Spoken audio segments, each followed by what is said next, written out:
Hello everybody. Today I'm going to show you how to produce music using the powered speaker system available in the settlement construction portion of Fallout 4. As you can see, it's very complicated. I'm going to show you how all of this works and why all of it works, but first I'm going to show you that it does work, proof of concept.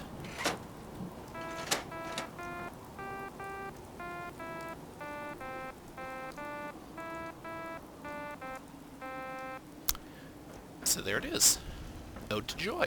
Very simple song, produced using a lot of wiring and speakers and everything else. It's because each speaker produces one note and some other stuff.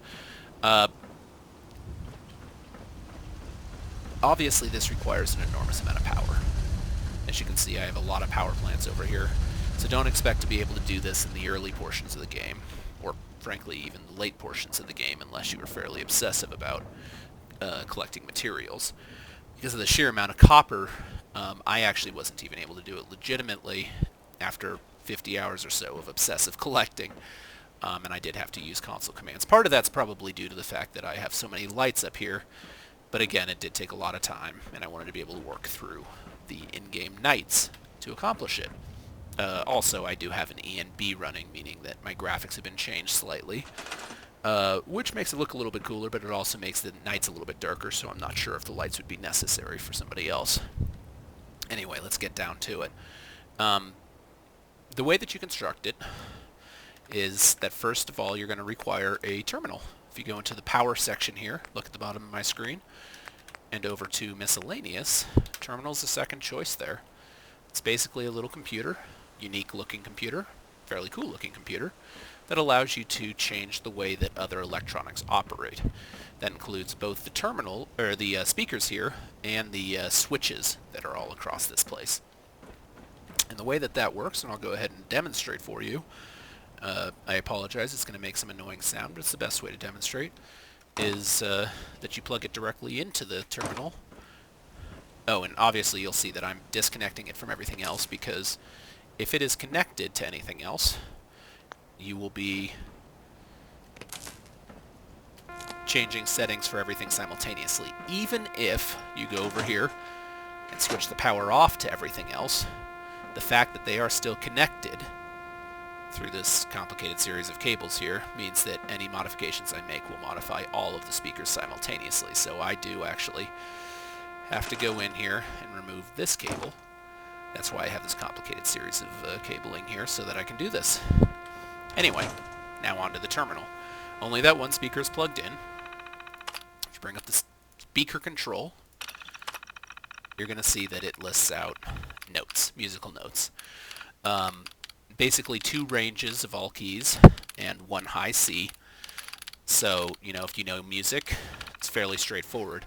Obviously, the simplest way to accomplish this is to print out sheet music and follow it as closely as you're able. Now, because of the sheer number of objects, it does tend to glitch a little bit, or at least for me. So in that case, it wouldn't let me remove the cable, which meant that it was going to continue to play that nice tone forever. So I just removed the entire speaker. But basically, here's how it works.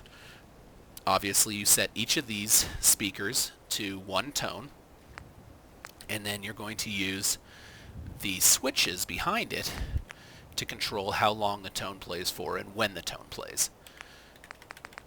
There is one switch in here, an interval switch, which seems like it would be absolutely ideal for music. And yet, I could not find a way to make it practical. Basically what it does is it sends a pulse of power to the speaker. And as you can see, anytime that the speaker is receiving power, it's playing that note. So it can send, let's say, power to the speakers for 1 second every 3 seconds or something, which seems like it would be very practical in music, except that very rarely do you use whole notes. Most notes are quarter notes, and the interval switch doesn't allow for anything less than a second. That's why I couldn't find any practical way to use it. So here's what I did do. Main source of power there comes through when I turn the switch on, or when I provide power to it anyway. And the first thing it comes to is a delayed off switch. This means it will provide power to this for a certain amount of time, and then it will turn it off. It's set to 1/4 of a second, so this will play a note for 1/4 of a second before it loses power. Over here, second note, and of course you don't have to lay it out the same way I did, but it seems logical to me to go left to right. Anyway, second one here has a delayed on switch, meaning it won't start playing for a half second, and then once it does, delayed off switch, after 1/4 of a second it'll turn it back off.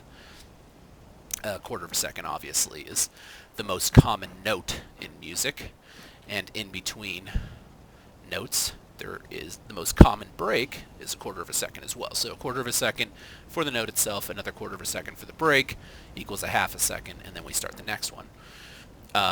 Across the back here, basically what I've done is it's very straightforward. Half second delay, 1 second delay, 1.5 second delay, 2 seconds delay, etc. There is no 1.5, so all I did was nest the delayed on switches. This is a 1 second delay. This is a half second delay. So it waits 1 second, then it tries to send power here, then it waits another half second. So that cumulatively, it is still 1.5 seconds with almost no... Actually, it seems to be perfect, given the amount that's going on here without any interruption. Anyway, so it's fairly straightforward. Worked fairly well to accomplish, again, a fairly simple song. The only other thing that got a little bit complicated was this is a dotted note here. So I had to do 3/8, which obviously isn't a choice. And what I did for that was this one, the delayed off switch, is still set to a 1/4 note.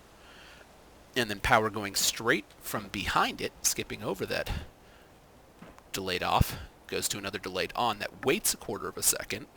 So waits until the note has stopped playing, and then continues it. I would say starts it again, but it starts it the same instance it stops, so it never really stops. And then delayed off 1/8 of a second later, adding up to 3/8. And that's pretty much it. Again, very complicated. Not actually, I wouldn't say complicated, but time-consuming. A lot of parts involved to produce such a simple song as Ode to Joy.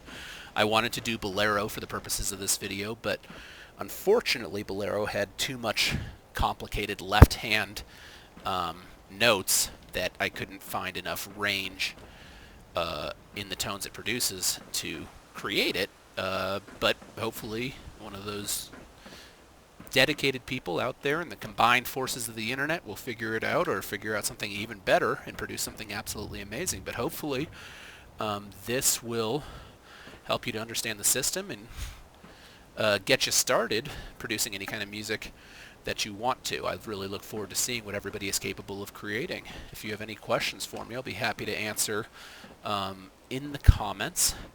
And thanks for watching.